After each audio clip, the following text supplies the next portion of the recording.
हरे शरणम गाइस। तो चलिए देखते हैं भगवद गीता आज हमें ओसीडी के लिए क्या ज्ञान देती है। कि आपको पता है हर श्लोक को हम SOAP में करते हैं। पहले हम वर्ड्स लिख लेते हैं, क्या ऑब्जर्वेशन या ऑर्डर है, एप्लीकेशन क्या है और फिर प्रेयर क्या है हमारी। आज का श्लोक है, हे माँ बाहु, जिस पुरुष की इंद्रियां अपने अपने विषयों से सब प्रकार से विरत होकर उसके वश में है, उसी की बुद्धि निसंदेह स्थिर है। अब मैंने यहाँ श्लोक को लिख लिया है। अब ओ से हमें देखना है कि हमारे लिए ऑब्जर्वेशन और ऑर्डर क्या है। अब कहते हैं, जिस पुरुष की इंद्रियां मीन सेंसेस अपने अपने विषयों से सब प्रकार से विरत होकर उसके वश में है। मीन्स फॉर एग्जाम्पल देखिए, इंद्रियां मीन सेंसेस, जैसी आपकी आंखों ने कुछ देखा, ठीक है, और आपको एक फीलिंग आई कि ये डर्टी है, मुझे वॉश करना है, ठीक है। आपने कुछ देखा, आपको वो फीलिंग आई, वॉश करना है। अब इससे क्या होगा, रिचुअल हुआ। तो या तो अगर आपने रिचुअल करा तो इंद्रियां और मन, अगर आप अर्ज के पीछे गए तो इसका मतलब इंद्रियां और मन जो है उन्होंने आपको कंट्रोल किया, ठीक है।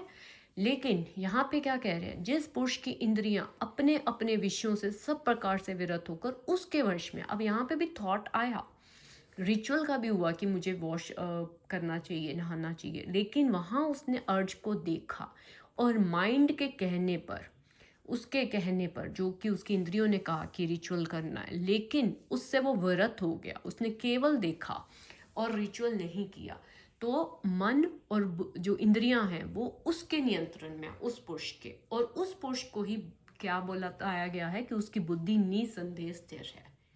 तो क्या ऑर्डर है हमारे लिए, हमारे लिए ऑर्डर ये है कि हमारी जो सेंसेस हैं वो कुछ भी देख सकती हैं, कुछ भी सोच सकती हैं, कुछ भी आपको विचार दे सकती हैं, लेकिन वो करना है या नहीं करना, इसका डिसीजन आपके हाथ में होगा।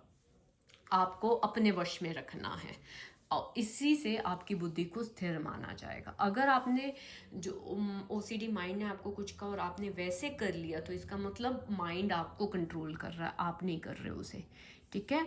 तो इंद्रियां अपने अपने विषयों से सब प्रकार से विरत होकर, आंखों ने कुछ देखा, देख कर भी रिचुअल आया लेकिन ना करना, तो वो किसके वश में है, उसके वश में, उस पुरुष के वश में है, ठीक है। उसकी बुद्धि निसंदेह स्थिर है।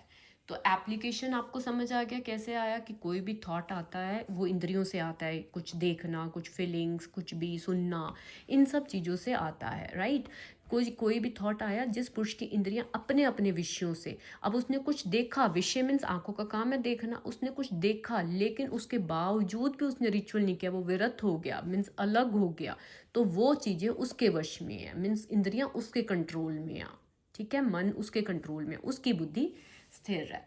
तो अब आपको पता है OCD गेम में हम स्ट्रैटेजीज बना रहे हैं। आज के श्लोक पे स्ट्रैटेजी क्या बनाओगे आप अपने आप को और स्ट्रांग प्लेयर करने के लिए, कि आपको ये समझ आ गया कि आपकी सेंसेस कुछ भी देख सकती हैं, कुछ भी कर सकती हैं, लेकिन आपको उसको अपने वश में करना है, वो चीज़ करनी है या नहीं, ठीक है। इंद्रियां अपने अपने विषयों से सब प्रकार से विरत होकर भी उसके वश में है, ठीक है। तो क्या करना है, जिस मीन्स थॉट आया, आपके सेंसेस की वजह से थॉट आया, अब आपको रिचुअल करना है या नहीं, ये चीज़ आपको देखनी है, ठीक है। अगर आपने समझदारी से भगवद गीता के ज्ञान के अनुसार रिचुअल नहीं किया, केवल थॉट को देखा, तो इसका मतलब वो आपके वश में है, ठीक है। और अगर आपने अर्श को देखा और रिचुअल कर डाला तो इसका मतलब आप उसके वश में हो। तो आपकी जो स्ट्रैटेजी बनेगी वो क्या बनेगी, कि आपको उसको अपने वश में करना है। और वो कब आप उसको अपने वश में करोगे, जब आप रिचुअल्स नहीं करोगे। तो ये आपकी स्ट्रैटेजी का पार्ट होगा। तो हमारी स्ट्रैटेजीज क्या हैं, अटेंशन नहीं पे करना आपको कंटेंट को, जो भी थॉट्स आ रही हैं उसको एक्सेप्ट करोगे, जब भी वो पॉपअप हो रही हैं आप एक्सेप्ट करोगे। मुझे अनसर्टेनिटी में, एंशियस रहने में कोई प्रॉब्लम नहीं है, ठीक है। आज की जो अफर्मेशंस हैं, I don't fight anxiety, I allow it and I move forward anyway, ठीक है। में आपकी स्ट्रैटेजी क्या होगी, एंग्जाइटी वो लाना चाहता है, आप फाइट नहीं करोगे, आप अलाउ करोगे। फियर कहेगा रुक जाओ, ये कार्य मत करो, करेज कहेगा कंटिन्यू। सो आज मैं क्या चूज़ करता हूँ, courage. Confidence doesn't come first, courage come first. Confidence अपने आप आता है जब आप करेज से चीज़ें करते हो। ओसीडी चैलेंज करती है और हम उस चैलेंज को एक्सेप्ट करते हैं। तो हमारी गेम ऑन हो चुकी है, game is on, mental game is on.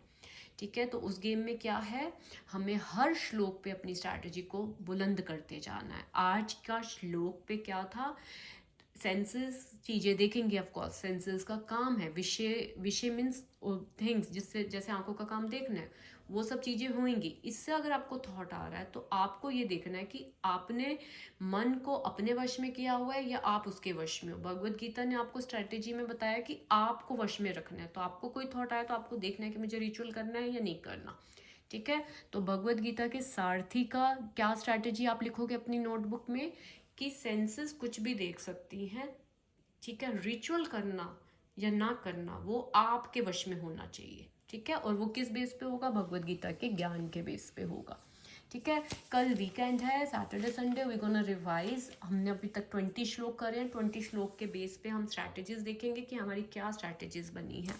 ठीक है, चलिए अब आप मेरे साथ बोलेंगे, goal is not to get rid of thought, goal is to change your relationship with them. ठीक है, रिलेशनशिप क्या चेंज करना है, yes these thoughts can stay. ठीक है, you don't win against OCD by feeling safe. आप तब तक नहीं विन कर सकते जब तक आप उसके माइंड के अकॉर्डिंग रिचुअल्स करते चलो और उसे सेफ फील कराते। नो, आप विन करोगे जब जो अनसेफ की फीलिंग हो रही है उसको एक्सेप्ट करोगे। ठीक है, अब हम मेरे साथ अफर्मेशंस बोलेंगे। ये हमने बोल लिया था, right, we already speak it. So now सूत्राज of life, I am the best, I can do it, God is always with me, I am a winner, today is my new day.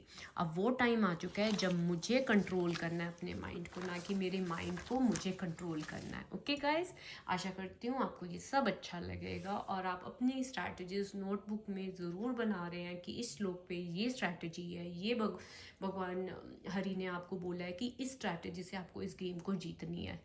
Okay guys, OCD is a mental game. याद रखिए, आपका challenger आप उससे ज़्यादा strong है। क्यों? क्योंकि आपके सारथी कौन है, हरि, जो आपको हर बार एक नया वो बता रहे हैं कि किस तरह से आपको वो गेम जीतनी है। ओके गाइज, हरि शरणम।